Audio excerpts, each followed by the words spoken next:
Hi friends, welcome back to GK kitchen YouTube channel. ಇವತ್ತು ನಾನು ಮಾವಿನಕಾಯಿ ಚಟ್ನಿ ಹೇಗೆ ಮಾಡೋದು ಅಂತ ತೋರಿಸ್ಕೊಡ್ತೀನಿ. ತುಂಬಾ ಟೇಸ್ಟಿಯಾಗಿರುತ್ತೆ.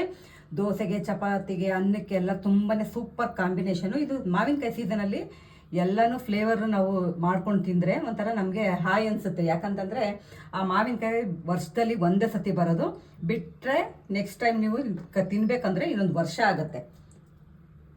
ಅದಕ್ಕೋಸ್ಕರ ಇವಾಗ ನಾನು ಮಾವಿನಕಾಯಿ ಚಟ್ನಿ ಮಾಡಿ ತೋರಿಸ್ತಾ ಇರ್ತೀನಿ. ತುಂಬಾ ಚೆನ್ನಾಗಿ ಬರುತ್ತೆ ನೋಡಿ. ಸ್ವಲ್ಪ ಒಂದು ಕೈ ಹಿಡಿಯಷ್ಟು ಸ್ವಲ್ಪನೇ ತೆಂಗಿನಕಾಯಿ ತುರಿ ತೊಗೊಂಡಿದ್ದೀನಿ. ತುರ್ಕೊಂಡ್ರೆ ಏನು ಗೊತ್ತಾ, ಬೇಗ ಫಾಸ್ಟಾಗಿ ಚಟ್ನಿ ಮಾಡ್ಕೋಬೋದು. ಸ್ವಲ್ಪ ಹಚ್ಕೊಂಡ್ರೆ ಲೇಟ್ ಆಗುತ್ತೆ, ಮತ್ತು ಒಂದೊಂದು ಪೀಸ್ ಹಾಗಾಗಿ ಸಿಗುತ್ತೆ ನೋಡಿ. ನಾನು ತೆಂಗಿನಕಾಯಿ ತುರಿ ಎಷ್ಟು ತೊಗೊಂಡಿದ್ದೀನಿ ಅಷ್ಟೇ. ಇವಾಗ ಕಡಲೆಕಾಯಿ ಬೀಜನ ಹದವಾಗಿ ಹುರಿದು ಇಟ್ಕೊಂಡಿದ್ದೀನಿ. ಆಮೇಲೆ ಸ್ವಲ್ಪ ಕೊತ್ತಂಬರಿ ಸೊಪ್ಪು, ಒಗ್ಗರಣೆಗೆ ಕರಿಬೇವು ಸೊಪ್ಪು, ಇದು ಅಷ್ಟೇ ಒಗ್ಗರಣೆಗೆ 2 ಬ್ಯಾಡಗಿ ಮೆಣಸಿನ್ಕಾಯಿ ನೋಡಿ. ಸ್ವಲ್ಪ ಹುಣಸೆಹಣ್ಣು ಬದಲು ಮಾವಿನಕಾಯಿ ಹಾಕೊಂಡು ನೋಡಿ, ತುಂಬಾ ಟೇಸ್ಟಿಯಾಗಿರುತ್ತೆ. ಮಾವಿನಕಾಯಿ ತೊಗೊಂಡಿದ್ದೀನಿ, ತೋತಾಪುರಿ, ಇದನ್ನು ಅಷ್ಟೇ ಸ್ವಲ್ಪ ಪೀಸಸ್ಗಳು ಮಾಡಿ ಇಟ್ಕೊಂಡಿದ್ದೀನಿ. ಖಾರಕ್ಕೆ ಖಾರದ ಮೆಣಸಿನ್ಕಾಯಿ ತೊಗೊಂಡಿದ್ದೀನಿ, ಹಸಿಮೆಣ್ಸಿನ್ಕಾಯಿ ತೊಗೊಂಡಿಲ್ಲ. ಇದಕ್ಕೆ ಹಸಿಮೆಣ್ಸಿನ್ಕಾಯಿ ಬದಲು ಖಾರದ ಮೆಣಸಿನ್ಕಾಯಿ ಹಾಕೊಂಡ್ರೆ ಟೇಸ್ಟ್ ಚೆನ್ನಾಗಿರುತ್ತೆ. ಮತ್ತು ನೋಡಿ, ಪುಟ್ದಾಗಿರೋದು 4 ಇಂದ 5 ಬೆಳ್ಳುಳ್ಳಿ, ಅದೇ ಮೇಲೆ ಸಿಪ್ಪೆ ತೆಗ್ದಿಲ್ಲ.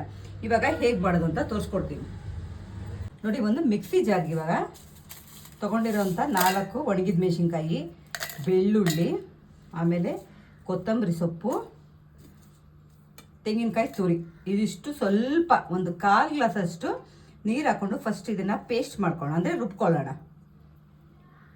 ಸ್ವಲ್ಪ ನೀರು ಹಾಕ್ಕೊಂಡು ಈ ಥರ ತರಿಯಾಗಿ ರುಬ್ಕೊಂಡಿದ್ದೀನಿ.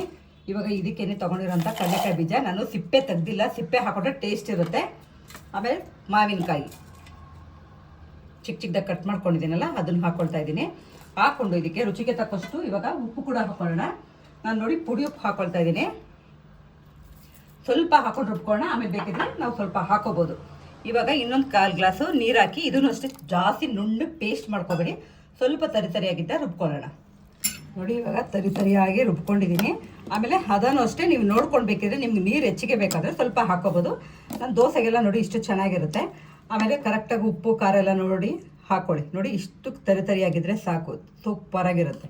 ಇವಾಗ ಇದಕ್ಕೆ ಚಿಕ್ಕದಾಗೊಂದು ಒಗ್ಗರಣೆ ಮಾಡ್ಕೊಳ್ತೀನಿ ನೋಡಿ. ಒಗ್ಗರಣೆಗೆ ಒಂದು ಚಿಕ್ಕದು ಬಾಣಲೆ ಇಟ್ಕೊಂಡಿದ್ದೀನಿ. ಒಗ್ಗರಣೆಗೆ ಜಾಸ್ತಿ ಏನು ಎಣ್ಣೆ ಹಾಕೊಳ್ಳೋಕೆ ಹೋಗ್ಬಿಡ್ರಿ, 2 ರಿಂದ 3 ಸ್ಪೂನ್ ಸಾಕು. ಸ್ವಲ್ಪ ಎಣ್ಣೆ ಕಾಯಿಲಿ. ಇವಾಗ ನೋಡಿ ಎಣ್ಣೆ ಕಾದಿದೆ, ಇದಕ್ಕೆ ಸಾಸಿವೆ ಹಾಕ್ಕೊಳ್ತಾ ಇದ್ದೀನಿ. ಸಾಸಿವೆ ಸಿಡಿತಿದ್ದಂಗೆ ಇದನ್ನು ಆಫ್ ಮಾಡ್ಕೊಂಬಿಡೋಣ. ಯಾಕಂದರೆ ಇದಕ್ಕೆ ನಾನು ಕಡಲೆಬೇಳೆ, ಉದ್ದಿನಬೇಳೆ ಏನೂ ಹಾಕೊಳ್ತಾ ಇಲ್ಲ. ಯಾಕಂದರೆ ಮಾವಿನಕಾಯ್ದು ರುಚಿ ಗೊತ್ತಾಗೋದಿಲ್ಲ ಈ ಕಡಲೆಕಾಯಿ, ಉದ್ದಿನಬೇಳೆ ಎಲ್ಲ ಹಾಕೊಂಡ್ರೆ ನೋಡಿ. ಬ್ಯಾಡಗಿ ಮೆಣಸಿನ್ಕಾಯಿ ತೊಗೊಂಡಿದ್ದೀನಲ್ಲ, ಇದನ್ನು ಅಷ್ಟೇ ಚಿಕ್ಕದಾಗಿ ಮುದ್ದಿ ಎಣ್ಣೆ ಒಳಗೆ ಹಾಕೊಂಡ್ಬಿಡ್ತೀನಿ, ಹಂಗೆ ಫ್ರೈ ಆಗುತ್ತೆ, ಬಿಸಿ ಇರುತ್ತಲ್ಲ. ಇವಾಗ ಕರಿಬೇವು ಸೊಪ್ಪು ಕೂಡ ಹಾಕೊಂಡ್ಬಿಡ್ತೀನಿ ನೋಡಿ. ಇವಾಗ ಬಟ್ಲಿಗೆ ಹಾಕೊಂಡಿದ್ದೀನಿ ರುಬ್ಬಿರೋ ಅಂಥದ್ದನ್ನ, ಈ ಚಟ್ನಿನ. ಇವಾಗ ನಾನು ಅದಕ್ಕೆ ಒಗ್ಗರಣೆ ಮಾಡಿದ್ದೀನಲ್ಲ, ಅದನ್ನು ಕೂಡ ಹಾಕ್ಕೊಳ್ತಾ ಇದ್ದೀನಿ ನೋಡಿ. ಹಾಕ್ಕೊಡ್ಬೇರೆ ಚೆನ್ನಾಗಿದ್ದೀನ ಮಿಕ್ಸ್ ಮಾಡ್ಕೊಂಬಿಡೋಣ. ಕಡಲೆಬೇಳೆ, ಉದ್ದಿನಬೇಳೆ ಒಗ್ಗರಣೆಗೆ ಹಾಕೋಬೋದು. ಏನಂತಂದರೆ ಇವಾಗ ನಾವು ಅದಕ್ಕೆ ಮಾವಿನಕಾಯಿ, ಕಡಲೆ ಬೀಜ ಎಲ್ಲ ಹಾಕೊಂಡಿದ್ದೀವಿ ನೋಡಿ. ಆ ಫ್ಲೇವರ್ ತಿನ್ನಬೇಕಾದ್ರೆ ನಮಗೆ ಗೊತ್ತಾಗೋದಿಲ್ಲ. ಅದಕ್ಕೆ ಈ ಥರ ಬರೀ ಸಾಸಿವೆ, ಕರಿಬೇವು, ಬ್ಯಾಡಗಿ ಮೆಣಸಿಗೆ ಹಾಕೊಂಡ್ರೆ ಚೆನ್ನಾಗಿ ಕಾಣುತ್ತೆ. ಸೂಪರಾಗಿರೋ ಮಾವಿನಕಾಯಿ ಚಟ್ನಿ ಸಖತ್ತಾಗಿ ರೆಡಿಯಾಗಿದೆ. ಇದನ್ನು ನಾನು ಆಲ್ರೆಡಿ ನಿಮ್ಗೆ ಹೇಳ್ದಂಗೆ ದೋಸೆಗೆ, ಅನ್ನಕ್ಕೆ, ಚಪಾತಿಗೆಲ್ಲ ಸೂಪರಾಗಿರುತ್ತೆ ಕಾಂಬಿನೇಷನು. ಯಾರ್ಯಾರು ಫಸ್ಟ್ ಟೈಮ್ ವಿಡಿಯೋ ನೋಡ್ತಾ ಇದ್ದೀರಾ ಪ್ಲೀಸ್ ಸಬ್ಸ್ಕ್ರೈಬ್ ಮಾಡ್ಕೊಳ್ಳಿ. ನಿಮಗೂ ವಿಡಿಯೋ ಇಷ್ಟವಾದಲ್ಲಿ ಲೈಕ್ ಮಾಡಿ, ಶೇರ್ ಮಾಡಿ, ಸಬ್ಸ್ಕ್ರೈಬ್ ಮಾಡಿ, ಪಕ್ಕದಲ್ಲೇ ಇರೋ ಬೆಲ್ ಐಕಾನ್ನ ಕ್ಲಿಕ್ ಮಾಡಿ. Thank you.